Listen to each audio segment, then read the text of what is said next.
फर्सिया, धोती भाई, बिहारी, जी विदेशी क्या क्या कह करके अपमानित करते थे जी। आज उनका अपना राज्य का जन्म हुआ और राजशाही को उखाड़ के फेंका गया। बीच में प्रधानमंत्री केपी ओली शर्मा का एक बयान आया था कि जो वहाँ से लड़कियां की शादी यहाँ पे होगी उनकी नागरिकता को लेकर के। कि नेपाल ऐसा देश है जो अपने देश को नागरिक को विदेशी कहता है, ऐसा दुनिया में कहीं नहीं होता है। और नेपाल में जो एक उग्र राष्ट्रवाद रहा है जिसे भारत विरोधी मानसिकता भी कह सकते हैं, उन्होंने हमारे संबंधों को तोड़ने का बहुत प्रयास किया। केपी शर्मा ओली के सरकार और कुछ लोग मिलकर के कर रहे हैं वह गलत है। जिसकी जितनी संख्या भारी उसकी उतनी हिस्सेदारी। केपी ओली की सरकार में आप स्वास्थ्य मंत्री थे, उन्होंने जब प्रधानमंत्री थे तो काले पानी और विपुल लेख का मामला उठाए थे जिससे काफी विवाद हुआ था। ने भारत को जितना गाली दिया वो उतना बड़ा राष्ट्रवादी हुआ और भारत ने भी उसी को सबसे ज्यादा कंधे पे ढोया जो उनको खूब गाली देता है। जनता समाजवादी पार्टी में आप और बाबूराम भट्टाई का कहीं ना कहीं खींचतान क्या कारण है? आपका बाबूराम भट्टाई और आप लोग साथ में आए, क्या आप एक समान शिक्षा, एक समान स्वास्थ्य की नीति पे क्या आपने कोई काम किया या आपने पार्लियामेंट में इस तरीके से उठाया कि कोई भी गरीब, दलित, शोषित, वंचित को जो मंत्री का लड़का जहाँ पढ़ता हो वहाँ एक गरीब का लड़का हो, क्योंकि आपसे बेहतर दर्द कोई झेला नहीं हो। देखिए तो कोसी बात जो टूटा हुआ था उसका जिम्मेदार आप भारत को ठहराए। मैं हूँ मिथिलेश कुमार, आप देख रहे हैं समाचार भारत। इस वक्त मैं नेपाल में हूँ और हमारे साथ एक ऐसी शख्सियत है जो मैची से महाकाली तक मधेसी जन आंदोलन के नायक बनकर के उभरे, गरीब और तबके से निकल करके और उप प्रधानमंत्री से लेकर के विदेश मंत्री और स्वास्थ्य मंत्री तक के रह चुके हैं और वो गरीब, शोषित, वंचित लोगों के लिए हमेशा लोकसभा में आवाज उठाते रहे हैं और सत्ता में बैठे हुक्मरानों के साथ बहस और उनके लिए संघर्ष करते रहे हैं। हमारे साथ हैं उप प्रधानमंत्री और स्वास्थ्य मंत्री और विदेश मंत्री। सबसे पहले तो समाचार भारत में आपका स्वागत है। धन्यवाद। क्या कहेंगे मैत्री से महाकाली जो आंदोलन था मधेसियों का, वो आपने आंदोलन करके जिस तरीके से इनके हक पर अधिकार की आपने बात किया और काठमांडू में लोकसभा में आवाज उठाए, उससे क्या निकल के सामने? बस क्या हुआ कि जो मेची से महाकाली तक जो तराई भूमि में जिसे हम लोग मधेश कहते हैं रहने वाले जो लोग हैं वह एक तरह का आंतरिक औपनिवेशीकरण का शोषण उत्पीड़न से पीड़ित हैं और उन्हें बराबरी का हक दिलाना है, उनकी पहचान, उनकी भाषा की मान्यताएं, उनको सरकारी सेवाओं में प्रवेश और उनकी भागीदारी, राजनीतिक सत्ता और शक्तियों में, जनप्रतिनिधियों में उनकी जनसंख्या का भागीदारी दिलाने की बात के लिए हम लोगों ने लड़ा और काफ़ी भीषण लड़ाइयाँ हुई और आज उसी के चलते नेपाल संघीय लोकतंत्र संघीयता भी आई और प्रदेश हम लोग यहाँ करते हैं, आप लोग वहाँ प्रांत करते हैं, है ना, तो उसका संरचना हुआ और उन मधेसियों को जो नेपाल में जब काठमांडू जाते थे जिनको मरसिया, धोती भाई, बिहारी, विदेशी क्या क्या कह करके अपमानित करते थे, आज उनका अपना राज्य का जन्म हुआ। ये बहुत बड़ी उपलब्धि है और राजशाही को उखाड़ के फेंका गया, गणतंत्र आया और एकात्मक जो शासन प्रणाली थी वो खत्म हो गया और संघीय प्रणाली आया। इसलिए उपलब्धियाँ काफ़ी हुई हैं आज मधेसियों के लिए, जनजातियों के लिए, दलितों के लिए जो है सरकारी सेवाओं में या राजनीतिक प्रतिनिधित्व में आरक्षित है। आज हमारे यहाँ महिलाओं का प्रतिनिधित्व जो है राजनीतिक क्षेत्र में एशिया में सबसे आगे है। Bharat, China, Japan, America, Britain इस सबसे आगे है का, क्योंकि वह मधेश आंदोलन का ही देन तो परिवर्तन आया और वह परिवर्तन पूर्ण अभी नहीं हुआ है। अभी भी मधेसियों को दबाने का काम, उसे सीमांकित कर बनाए रखने का काम अभी भी जारी है। अभी भी हमारा पहचान की मान्यता है, हमारी भाषा का मान्यता अभी भी नहीं है। नेपाल बहुभाषिक होते हुए भी यहाँ एक ही भाषा को सरकारी कामकाजी भाषा के रूप में लिया जाता है, जहाँ हमारे मैथिली, भोजपुरी, अवधी, हिंदी के साथ साथ कई भाषाएं हैं जिनकी मान्यता सरकारी तौर पर ऑफिशियल लैंग्वेज के रूप में, तभी ना ये रिकॉग्नाइज होगा। भारत नेपाल का रोटी और बेटी का रिश्ता है। बीच में प्रधानमंत्री KP ओली शर्मा का एक बयान आया था कि जो वहाँ से लड़कियाँ की शादी यहाँ पर होगी उनकी नागरिकता को लेकर के, तो उस पर काफ़ी विवाद था क्योंकि रोटी और बेटी का रिश्ता है। उस संबंध में फिर उसके बाद क्या हुआ? सरदर्शला कि नेपाल ऐसा देश है जो अपने देश को नागरिक को विदेशी कहता है, ऐसा दुनिया में कहीं नहीं होता है ना। जो नेपाल के इतिहास से हजारों साल पुराना इतिहास नेपाल के मधेशों से, मैं जैसे उदाहरण देना चाहूँगा, जब पूर्व में मिथिला राज्य था, मिथिला का इतिहास जिसको नेपाल का गौरव कहा जाता है, तो मिथिला के ज़माने में तो नेपाल शब्द भी नहीं था। जैसे यह जो था, यह भूभाग जो है आपको शाक्य गणराज्य था, शाक्य, उसी वंश में सिद्धार्थ गौतम ने जन्म लिया। तो उस जमाने में नेपाल नेपाली कोई शब्द भी नहीं हुआ करता था। इससे पूर्व मोरंग में वहाँ कुछ राजवंशियों का राज्य था, तो उस जमाने में नेपाली शब्द कोई सुना भी नहीं था, शब्दकोश भी नहीं आया था। तो इतनी प्राचीनतम इतिहास इस भूभाग में जिनका है, उनको जो बाहर से भाग के आए हैं और वहाँ पहाड़ में जाके शरण लिया है, वो लोग इनको कह रहा है कि तुम लोग विदेशी। बड़ी विचित्र की बात है ना।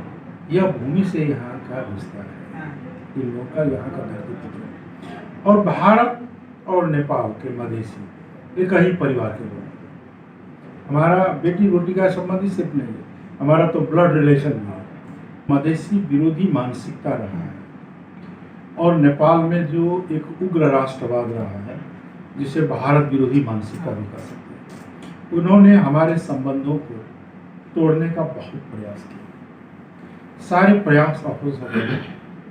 ये एक प्रयास है कि भाई इधर के शादी विवाह उधर से रोका जाए, तो रोक देंगे, शादी नहीं करने देंगे तो आज के युग में नहीं करेगा। कोई यूरोप अमेरिका में शादी करके लाता है, कोई जाता है, तो फिर भारत के साथ कैसे तोड़ेगा। लेकिन उसको डिस्टर्ब करने, अवरोध खड़ा करने के लिए ये कानून ला रहा है कि जो उधर से जो बेटी ब्याह करके इधर आएगी उसके 7 साल के बाद यहाँ का शिक्षा मिलेगा, जबकि अब शादी के बाद तुरंत मिल रहा है। इसको खत्म करने का जो साजिश हो रहा है, जो KP शर्मा ओली के सरकार और कुछ लोग मिलकर के कर रहे हैं, वह गलत है। नगर निकाय का चुनाव है, आप लोग चुनाव लड़ रहे हैं, क्या स्थिति है नेपाल में? मैथी से काम महाकाली जो मधेसी एरिया है उसमें क्या है, फिर पहाड़ एरिया में, क्योंकि आपका बाबूराम भट्टराई और आप लोग साथ में आए, तो कितना असर पड़ेगा चुनाव? देखिए, हमारा आधार मधेसी है और मधेश में हम लोगों का अन्य पार्टी की तुलना में बेहतर पोजीशन रहेगा। हम लोग ज़्यादा सीट जीतेंगे और ज़्यादा आकर्षण अभी भी है मधेश में, क्योंकि मधेश के मुद्दों को, उनकी भावनाओं को कांग्रेस कम्युनिस्टों ने कभी नहीं समझा, न कभी संबोधन किया उसे, जो कार्य हम लोगों ने किया। एक नारा हुआ करता था भारत में, जिसकी जितनी संख्या भारी उसकी उतनी हिस्सेदारी, जो माननीय काशीराम साहब जी ने आया दिया था। अब कहीं ना कहीं अब वो नारा नेपाल में आप लोगों मधेसियों में गूंजने लगा, क्या कहेंगे? नहीं, देखिए, भारत में नहीं, जहाँ भारत में आपको क्या है कि ये तो काशीराम जी या ये तो बहुत पीछे आया, ये नारा वहाँ पेरियार के ज़माने में है ना, राणा डे के ज़माने में, ज्योतिबा फुले के ज़माने में, सावित्रीबाई फुले के ज़माने में से लेकर के विकसित होते आया है। और वहाँ जो है, वहाँ भी तो जातियों के आधार पे, भाषा के आधार पे भेदभाव रहा है, ये धर्म के आधार पे, और दलितों के साथ तो अन्याय वहाँ भी रहा है। एक ही तो समाज है वहाँ का ही। तो जो सामाजिक न्याय और समानता की लड़ाई है, वह राजनीतिक रूप से तो खास करके भीमराव अंबेडकर ने और पीछे समाजवादी नेता राम मनोहर लोहिया ने उठाया था, और उन लोगों ने उठाया, गांधी ने भी कहीं कहीं उठाया। लेकिन जिस रूप में वहाँ के समाजवादियों ने भीमराव अंबेडकर या राम मनोहर लोहिया ने उठाया और वह पीछे जाकर के काशीराम लगायत के लोगों ने उठाया है, वह तो सच्चाई है। और वह सच्चाई है और वह सच्चाई है और न्याय भी है, तो वो रास्ता जो है वो दुनिया में हर जगह न्याय चाहिए कि नहीं चाहिए? न्याय का कोई राष्ट्र सीमा नहीं होता है। तो वो सवाल यहाँ भी उतना ही औचित्यपूर्ण है, यहाँ भी उतना ही सांदर्भिक है जितना भारत में रहा है। केपी ओली की सरकार में आप स्वास्थ्य मंत्री थे, उन्होंने जब प्रधानमंत्री थे तो काले पानी और विपुल लेक का मामला उठाए थे, जिससे काफी विवाद हुआ था। क्या कहना है आपका, क्या इस पे तर्क है? क्या ये जी मैंने नेपाल के राजनीति में अपना अनुभव कर रहा हूँ। जिसने भारत को जितना गाली दिया वो उतना बड़ा राष्ट्रवादी हुआ, और भारत ने भी उसी को सबसे ज्यादा कंधे पे ढोया जो उनको खूब गाली देता है। नहीं, वो तो छोटा भाई के वजह से। छोटा भाई बड़ा भाई नहीं होता है ना। केपी ओली ने खूब गाली भारत को दी, बहुत सारे अनशन उठाए, इसलिए उठाए कि भारत ताकि उन्हें गोद में लेके घूमे, है ना। और आज हो रहा है, इसीलिए तो किया था उसने। नहीं, आप देखिए 2035 में नेपाल कम्युनिस्ट पार्टी में आप थे, उसके बाद मधेसी जन अधिकार फोरम, फिर उसके बाद जनता समाजवादी पार्टी डेवलप होती है। ठीक, अब आप ये बताया जा रहा है कि जनता समाजवादी पार्टी में आप और बाबूराम भट्टाई का कहीं ना कहीं खींचतान है, क्या कारण है? देखिए, ये क्या है कि हमारी जो लड़ाई है मधेश मुक्ति का लड़ाई, इसके साथ साथ हम लोग पहाड़ में भी शोषित पीड़ित हैं, वहाँ भी दलित हैं, वहाँ भी जनजातियाँ हैं, वहाँ भी ऐसे वनवासी लोग भी है अभी तक, जिसको आदिवासी क्या आदिवासी भी कहा जा सकता है, ट्राइबल इंडिजिनस लोग।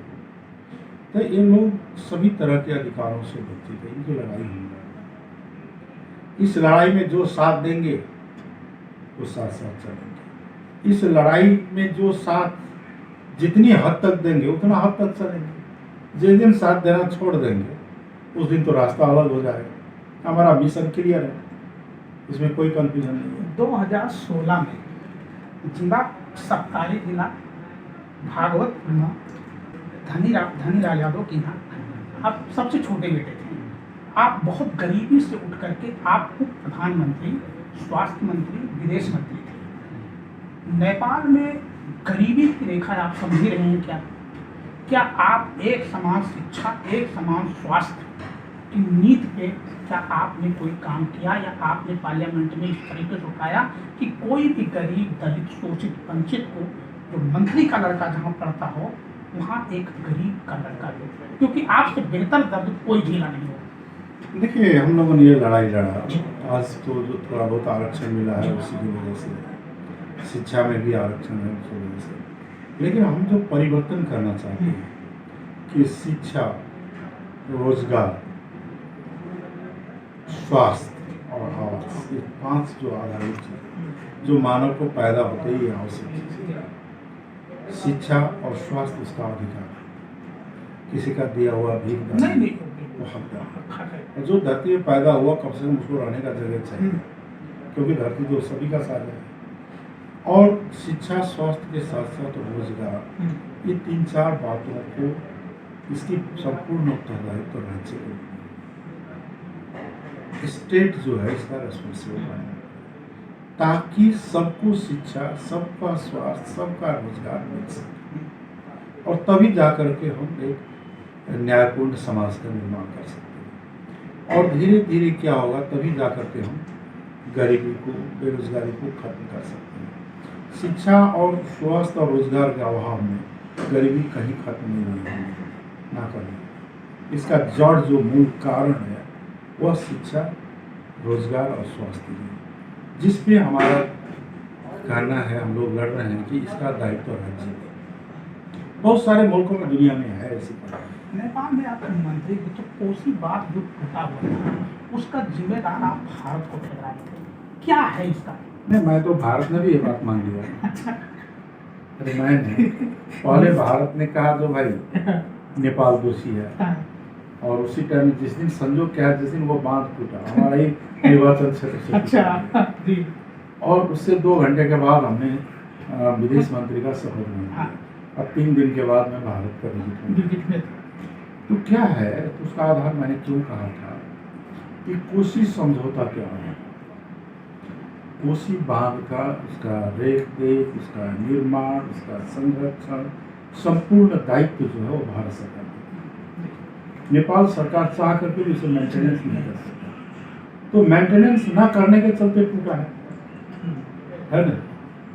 तो निश्चित रूप में इसका दायित्व तो भारत सरकार के ऊपर है, और भारत सरकार ने भी अपना दायित्व बाद में किया है। उसका जो बचाव का काम, पुनर्निर्माण का काम भारत सरकार ने किया है। लेकिन क्या था कि भारत सरकार खास करके कोसी प्रोजेक्ट है भारत सरकार का, वो कोसी प्रोजेक्ट का ध्यान काम गया, जिससे चलते ये दुर्घटना हुई। नेपाल को तो भुगतना पड़ा, भारत को ज्यादा भुगतना पड़ा। आधा बिहार तो उन्हें गया हुआ काफी, आधा बिहार खा गया। ये नहीं हो पाता अगर कोसी प्रोजेक्ट में ध्यान दिया रहता तो। इसलिए क्या है कि एक तो दुर्घटना है, हम भारत और नेपाल दोनों को दोष नहीं देते, है ना। भारत को दोष दे या भारत नेपाल, ये बात नहीं। लेकिन जो निकाय भारत सरकार ने जिनको जिम्मेवारी दी, वो जो कोसी प्रोजेक्ट है उनकी लापरवाही रही है, ताकि ये दुर्घटना हुआ। निकाय चुनाव में अगर आपकी पार्टी चुनाव जीतती है तो विकास और डेवलपमेंट को लेकर के आपका अहम रोल क्या होगा? देखिए, हम लोगों का क्या है कि जो लोकल बॉडी जो है, हम लोग लोकल बॉडी को डेवलपमेंटल एजेंसी के लिए डेवलप करें, एक डेवलपमेंट का इंस्टीट्यूशन के लिए विकास किया। पॉलिटिक्स तो हम लोग सेंटर और पॉलिसी भी करेंगे, एक पहली बात। उसके लिए क्या है कि जो गांव के विकास है उसको वास्तव में करना जरूर, से स्वास्थ्य का, शिक्षा गांव में, कृषि का गांव में, इसके साथ साथ जो है पीने के पानी, सड़क यातायात, जो ग्रामीण स्तर में उसको निर्माण किया गया। और ग्रामीण, जैसे गांधी जी ने कहा था ना, ग्रामीण स्वराज है ना। तो ग्रामीण स्वराज हम लोग कहते हैं कि ग्रामीण को एक अपने ऊपर आत्मनिर्भर इकाई के रूप में विकास किया गया, जहाँ ग्रामीणों की आवश्यकता की अधिकांश वस्तुएं गांव में उपलब्ध हो और ग्रामीण रोजगारी आगे बढ़े। ये संभव है। भारत में भी कई प्रांतों में ये हमने संभव होते हुए देखा। जैसे आपको नॉर्थ ईस्ट में ही पहले 20-25 साल पहले बहुत ही समस्या थी, लेकिन आज वो लोग आत्मनिर्भर होते चले गए। घरेलू उद्योग, बहुत सारे उपाय अपनाए, सहकारिता, बहुत सारी चीजें। तो इस तरह से गाँव को विकास किया। लास्ट क्वेश्चन, बिहार के स्वर्गीय रामविलास पासवान सरकार किसी को हो हमेशा मंत्री बने रहते थे। आपको भी बताया जा रहा है कि उपेंद्र यादव मैथी से महाकाली तक ऐसी मधेसी नेता है, सरकार किसी की हो, प्रधानमंत्री, स्वास्थ्य मंत्री, कानून मंत्री, हमेशा कोई ना कोई मंत्रालय आपके पास रहता है। क्या नहीं, अभी ऐसा नहीं है। हम लोगों ने सभी सरकारों में सवारी नहीं है। हम लोग उन सरकारों के साथ काम किया है जिसने हमारे जो मुद्दा हो उसको समाधान करने का समझौता किया। समझौता उल्लंघन किया, हम लोगों ने उसको छोड़ दिया, है ना। और लंबी समय तक हम लोग अपोजिशन में ही रहे, लंबे समय तक हम लोग सरकार में इस नहीं रहे, लंबा समय तक। केपी सरकार हम लोगों ने 1.5 साल में छोड़ दिया, क्योंकि उन्होंने समझौता किया था संविधान संशोधन करेंगे, मधेश के मुद्दों का एड्रेस कर नहीं किया, उन्होंने छोड़ दिया। तो ये रहा है। दूसरी इस बार जो है खास करके क्या है कि केपी ओली का चिंतन तो पुरानी खोखला राष्ट्र का साम्यवादी चिंतन है। तो साम्यवादी चिंतन के पूर्व साम्यवादी चिंतन में क्या होता है कि सर्वहारा अधिनायक हो, राज्य सत्ता कब्जा करो, उसको ले जा रहा है, यानी लोकतंत्र को समाप्त करके एक निरंकुश शासन की ओर ले जाने का प्रयास उन्होंने किया। उसी के प्रयास के तहत उन्होंने संविधान का उल्लंघन करके पार्लियामेंट को 2 बार डिवीजन किया और लोकतंत्र खतरे में पड़ गया। जब लोकतंत्र खतरे में पड़ गया तो पहले लोकतंत्र बचाना सबसे बड़ी आवश्यकता है, और लोकतंत्र की रक्षा के लिए हम लोगों ने गठबंधन बनाया और केपी ओली को बाहर फेंका, और आज लोकतंत्र की रक्षा के लिए आज हम लोग कांग्रेस के और भी पार्टियों के साथ काम कर रहे हैं। एक समय का डिमांड हुआ, इसलिए क्या कि हमारी एक जिम्मेवारी पार्टी है बीमार पार्टी होने के चलते जब जनता पे अत्याचार हो तो सड़क लड़ते हैं, संसद में भी लड़ाई होती है, और मुल्क की जब गंभीर परिस्थिति बल्कि अगर उसे बचाने के लिए सरकार में जाना पड़ता है तो वो भी हम लोग खुला रखते हैं। यानी सरकार, सदन और सड़क, ये तीनों जगह हमारी संघर्ष की है। निकाय चुनाव के बाद सांसदीय का चुनाव है। क्या माना जाए कि अब की जो सांसद का चुनाव आएगा, अभी तक आप प्रधानमंत्री थे, फिर उस सांसदीय के चुनाव के बाद भूपेंद्र यादव प्रधानमंत्री, नेपाल के प्राइम मिनिस्टर बनेंगे। देखिए, हमने ऐसा कभी नहीं सोचा। हम तो सोचते हैं कि जो शोषित पीड़ित जनता उनके लिए काम कर पाए, वही हमारे लिए सबसे बड़ा होगा। ठीक, तो देख सकते हैं, ये थे नेपाल के पूर्व प्रधानमंत्री और स्वास्थ्य मंत्री और कानून मंत्री और विदेश मंत्री रह चुके हैं, जिनका साफ कहना है कि नेपाल में शोषित, वंचित, दलित, उपेक्षित की हमें आवाज़ उठाना है, संसद से लेकर सड़क तक। अब निकाय का जो चुनाव होगा उसमें सबसे ज़्यादा डेवलपमेंट जो ग्राउंड स्तर का है वो होना तय है। तो ऐसे में अब सांसद की निकाय चुनाव के बाद सांसदीय का चुनाव आएगा, उसमें जनता समाजवादी पार्टी क्या कमाल कर पाएगी ये तो आने वाला वक्त ही बताएगा। लेकिन भारत और नेपाल के मुद्दे पे भूपेंद्र यादव ने खोल करके और बेबाकी तरीके से जवाब दिए, और वहीं नेपाल के पूर्व प्राइम मिनिस्टर केपी ओली को भी कहीं ना कहीं भारत के खिलाफ जो भाषण दिए हैं उसको भी जिम्मेदार ठहराए हैं। मिथिलेश कुमार, समाचार भारत, नेपाल।